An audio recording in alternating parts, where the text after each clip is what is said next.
Upal, you want to add anything to that? I think Kalki's made a very valid point. There is the storytelling has been very one-dimensional in a lot of our films, but that's also unfortunately been the case in the West. And that is the larger patriarchal umbrella that we all fall under. There have been path-breaking films like Kahani, Piku, Turning 30, which Purabanaba. Where Gul was the protagonist and I sat behind on a motorbike with her. But I think, again, you know, I just want us to speak of things in a larger frame. The fact that the change is beginning now, and the fact that there is a lot of writing which is well, not a lot, but there is a certain percentage of writing that is seeing women in the myriad roles they actually play in society: a corporate honcho, a pilot, a doctor, a driver.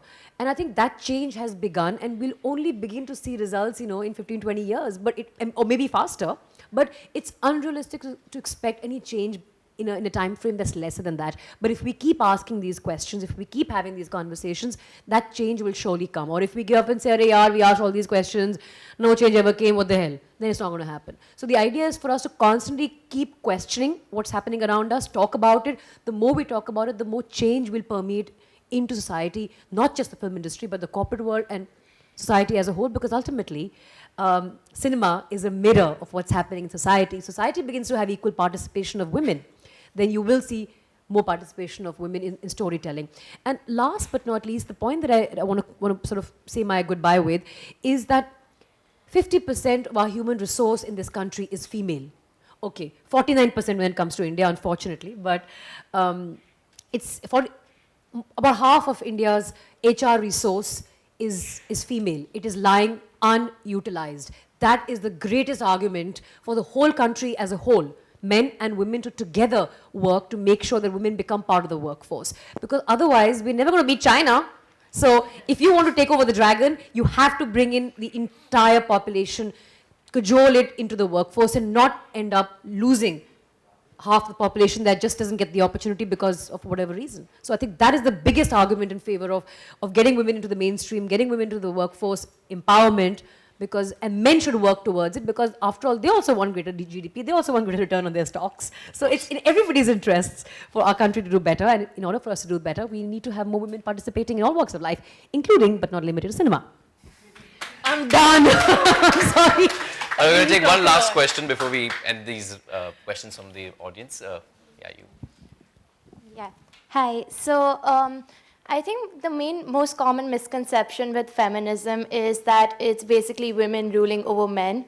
And it's not looking at the fact that it's equality in all standpoints, where you're allowing the men to, like a man can cook, or a man can be a stay-at-home father if that's what he wishes to do.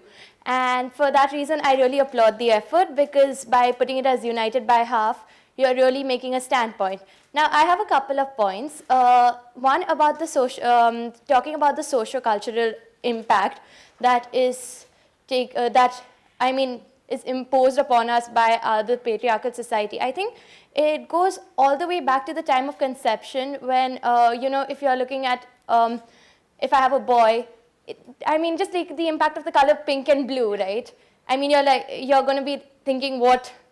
I watched this video which said that when I was born, I was given a pink blanket. So you can look at many ways in which fashion can bring about the change that we wish to see. Because if we maybe make clothes which are more, I don't know how to put this, but typical fashion has, fashion has actually done that. Stripes, blue and pink stripes. Yeah.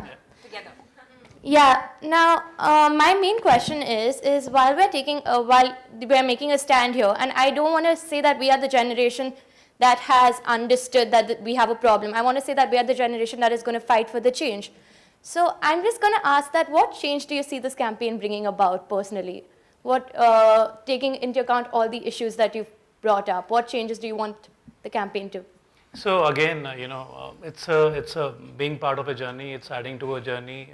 It's contributing to a journey of, wherein the men have to, sort of take a pledge wherein they say, they will work towards giving a equal half to the women in their life. So It's your sister, it's your mother, it's your wife, it's your girlfriend, whoever is associated with you as a guy, what are you going to do?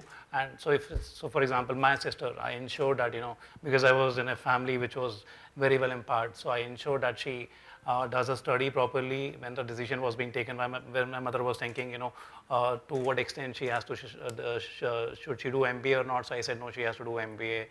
So she's also currently working. She has a family, so she's working, she's managing family, she's helping her husband also in the business. So the idea here is that, when we're talking about this, we want the current generation. When you look at the current generation also, for them also, again, 15, 20 years or 25 years it will take for the society to feel the final impact. So we want the current generation to help us spread this message and contribute towards bringing more awareness, so that, talking, constantly engaging and interacting, you help people evolve around yourself, and that's how the campaign is going to help. So it's just a small contribution, I would say, but we are very proud to be associated or maybe to contribute towards the journey. That's how I'm looking at it. So thank you, Sandeep. Thank you for United Colors of Benetton, United by Half. I think it's a great campaign, and thank you, panelists, for being here with us. I think we have all the photographers who would want us quickly coming here. Very upset he's for us talking for so long. All right, so we'll do a bunch of pictures, and there's lunch. There's lovely food. Please don't.